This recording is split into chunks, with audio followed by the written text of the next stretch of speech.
பலாப்பழம் season start ஆகிடுச்சு. பலாப்பழத்தில் நிறைய ரெசிபி செய்யலாம். இன்றைக்கி சூப்பராக ஒரு பாயசம் எப்படி பண்ணுறதுங்கிறத பார்க்கலாம். ஒரு 10 பலாப்பழம் சொல்ல எடுத்திருக்கேன். இது நல்ல ஸ்வீட்டாக இருந்தது. இந்த பாயசத்தில் நெய்யில் வறுத்து சேர்க்குறதுக்கு 10 முந்திரி பருப்பும் சின்ன சின்னதாக தேங்காய் கட் பண்ணி எடுத்து வச்சுருக்கேன். தேங்காய் பால் எடுக்கிறதுக்கு கட் பண்ண தேங்காய் 1 கப் அளவுக்கு எடுத்திருக்கேன். 1/2 கப் பொடிச்ச வெல்லம் எடுத்துக்கோங்க. பலாப்பழம் நல்ல ஸ்வீட்டாக இருந்ததுனால 1/2 கப் வெல்லம் எடுத்திருக்கேன். நீங்கள் பலாப்பழத்தோட ஸ்வீட்னஸ்க்கு தகுந்த மாதிரி வெல்லத்தோட அளவை கூடுதலாகவோ குறைச்சலாவோ எடுத்துக்கலாம். ஸ்வீட் கம்மியாக இருந்தால் கொஞ்சம் அதிகமாகவே எடுத்துக்கோங்க. வாசனைக்கு கொஞ்சம் ஏலக்காய் தூளும் எடுத்துருக்கேன். பலாப்பழத்தை உள்ளே இருக்கிற கொட்டையெல்லாம் எடுத்துகிட்டு இது போல் சின்ன சின்னதாக கட் பண்ணி எடுத்து வச்சுக்கோங்க. எல்லாமே நம்ம ரெடி பண்ணி வச்சிட்டோன்னா 10 நிமிஷத்தில் பாயசம் ரெடி பண்ணிடலாம். கட் பண்ணி வச்ச பலாப்பழத்தை மிக்சர் ஜாரில் சேர்த்து தண்ணி எதுவும் சேர்க்காமல் இது போல் நல்லா பேஸ்ட்டாக அரைச்சி எடுத்துக்கோங்க. இது அப்படியே இருக்கட்டும். அடுத்ததாக தேங்காய் பால் எடுக்கிறதுக்காக நம்ம தேங்காய் கட் பண்ணி வச்சுருந்தோம். அதை நல்லா திக்கான தேங்காய் பாலாக எடுத்து வச்சுக்கலாம். பாயசம் பண்ணுறதுக்கு ஃபஸ்ட்டு வெல்லத்தை நம்ம கரைச்சி எடுத்துக்கணும். டஸ்ட்டு இருந்தால் வெல்லத்தை கரைச்சி வடிகட்டி திரும்பவும் சேர்த்து திக்கான பாகாக எடுத்து வச்சுக்கோங்க. பாகு பதம்லாம் பார்க்க வேண்டாம். வெல்லம் கரையிற வரையும் வெயிட் பண்ணி அதுக்கு பிறகு வடிகட்டி எடுத்துக்கோங்க.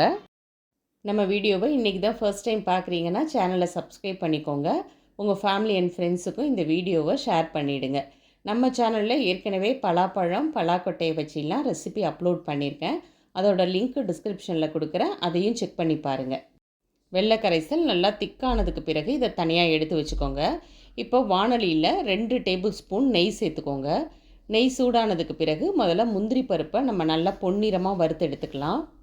உங்களுக்கு விருப்பமான எந்த நட்ஸாக இருந்தாலும் நீங்கள் சேர்த்துக்கலாம். நான் இன்றைக்கி முந்திரி பருப்பு மட்டும் தான் சேர்த்துருக்கேன். இது கூட திராட்சை இருந்தாலும் சேர்த்துக்கலாம், இல்லை பாதாம் கூட நீங்கள் சேர்த்துக்கலாம். ரொம்ப நல்லாயிருக்கும். அடுத்ததாக சின்ன சின்னதாக கட் பண்ண தேங்காவை சேர்த்து வறுத்துக்கலாம். அதே நெய்யிலே வறுத்துக்கோங்க. நான் எக்ஸ்ட்ராவாக நெய் எதுவும் சேர்க்கலை. இதுக்கு அதிகமான நெய் சேர்த்தாலும் ரொம்ப திகட்டுற மாதிரி இருக்கும். அளவான நெய்யாக சேர்த்து செய்யுங்க.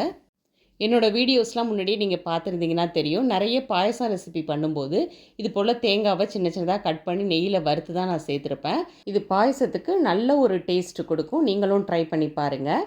இப்போ அதே நெய்யிலேயே பலாப்பழ பேஸ்ட்டை சேர்த்து நல்லா வதக்கிக்கலாம். ஸ்டவ்வை லோ ஃப்ளேம்லேயே வச்சு கைவிடாமல் ஒரு 5 நிமிஷத்துக்கு இந்த பலாப்பழ பேஸ்ட்டை நல்லா கிண்டி விடுங்க. பார்க்குறதுக்கு அல்வா திரண்டு வர மாதிரியே இருக்குது பாருங்கள். அடுத்தடுத்து நம்ம சேனலில் பலாப்பழம் வச்சு நான் ரெசிபி அப்லோட் பண்ணுவேன். அதையும் மறக்காமல் பாருங்கள். உங்கள் ஃபீட்பேக்கையும் ஷேர் பண்ணுங்கள். இப்போ பலாப்பழ பேஸ்ட்டை நல்லா வதக்கி விட்ட பிறகு 1 கப் காய்ச்சி ஆற வச்ச பாலை சேர்த்துக்கிறேன். இதை 2 விதமாக பண்ணலாம். இப்போது நான் காய்ச்சி ஆற வச்ச பாலை சேர்த்துருக்கேன். நீங்கள் இதுக்கு பதிலாக 2ஆவதாக எடுத்த தேங்காய் பாலை சேர்த்தும் நீங்கள் கலந்துக்கலாம். இந்த பாயசத்தில் உங்கள் விருப்பத்துக்கு தகுந்த மாதிரி இன்னும் சில பொருளை ஆட் பண்ணியும் பண்ணலாம். ஜவ்வரிசி சேமியாவெல்லாம் தனித்தனியாக வேக வச்சும் இதில் ஆட் பண்ணிக்கலாம்.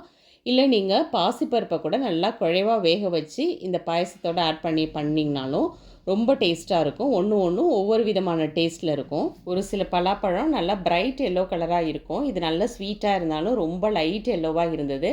பாயசம் பார்க்க நல்லா இருக்கட்டுமேங்கிறதுக்காக எல்லோ ஃபுட் கலர் கொஞ்சமாக சேர்த்துருக்கேன். இது கம்ப்ளீட்லி ஆப்ஷனல் தான். வேண்டான்னா நீங்கள் ஸ்கிப் பண்ணிக்கலாம். அடுத்ததாக 1 டீஸ்பூன் ஏலக்காய் தூளும் 1 பிஞ்ச் மட்டும் உப்பு சேர்த்து நல்லா கலந்துக்கோங்க. பலாப்பழ ரெசிபி மட்டும் இல்லை, நம்ம சேனலில் நிறைய ஸ்வீட் அண்ட் ஸ்நாக் ரெசிபி நான் அப்லோட் பண்ணியிருக்கேன். அதோட லிங்க் கூட நான் டிஸ்கிரிப்ஷனில் கொடுக்குறேன். அதையும் மறக்காமல் செக் பண்ணி பாருங்கள். இந்த பாயசத்துக்கு வெல்லத்துக்கு பதிலாக நீங்கள் ஒயிட் சுகர் கூட சேர்த்து பண்ணலாம்.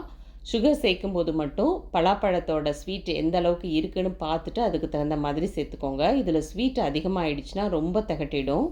பலாப்பழத்தோட வெள்ளை கரைசல் நல்லா மிக்ஸ் ஆனதுக்கு பிறகு நம்ம எடுத்து வச்சுருந்த தேங்காய் பாலை இந்த டைமில் சேர்த்துக்கலாம். தேங்காய் பால் சேர்க்கும்போது ஸ்டவ்வை லோ ஃப்ளேம்லேயே வச்சுக்கோங்க. எப்போவுமே நம்ம வெள்ளை கரைசலோட தேங்காய் பால் அல்லது பால்லாம் சேர்க்கும்போது சம்டைம்ஸ் தெரியக்கூட வாய்ப்பு இருக்குது. அதனால் லோ ஃப்ளேமில் வச்சு நீங்கள் நல்லா கலந்து விடுங்க. யூஸ்வலாக நம்ம செய்கிற பாயசத்தை விட இது டேஸ்ட்டு சூப்பராக இருந்துச்சு. பலாப்பழம் சீசன் முடிகிறதுக்குள்ளே கண்டிப்பாக ஒரு தடவை செஞ்சு பார்த்துடுங்க. எல்லாம் நல்லா மிக்ஸ் பண்ணி விட்ட பிறகு இப்போ நெய்யில் வறுத்த முந்திரி பருப்பையும் தேங்காவையும் சேர்த்து கலந்துக்கலாம். ஃபைனல் டச்சாக இந்த பாயசத்தோட டேஸ்ட்டை இன்னும் இன்க்ரீஸ் பண்ண போகிறோம். அதுக்கு பலாப்பழத்தை சின்ன சின்னதாக கட் பண்ணி நெய்யில் வறுத்து சேர்த்துக்கோங்க.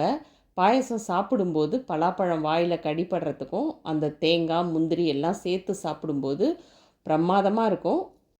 இந்த வீடியோ உங்கள் எல்லாருக்கும் ரொம்ப பிடிச்சிருக்குன்னு நம்புகிறேன். வீடியோவுக்கு ஒரு லைக் கொடுத்துருங்க. நாளைக்கு வேறு ஒரு இன்ட்ரெஸ்டிங் வீடியோவில் பார்க்கலாம். தேங்க்யூ.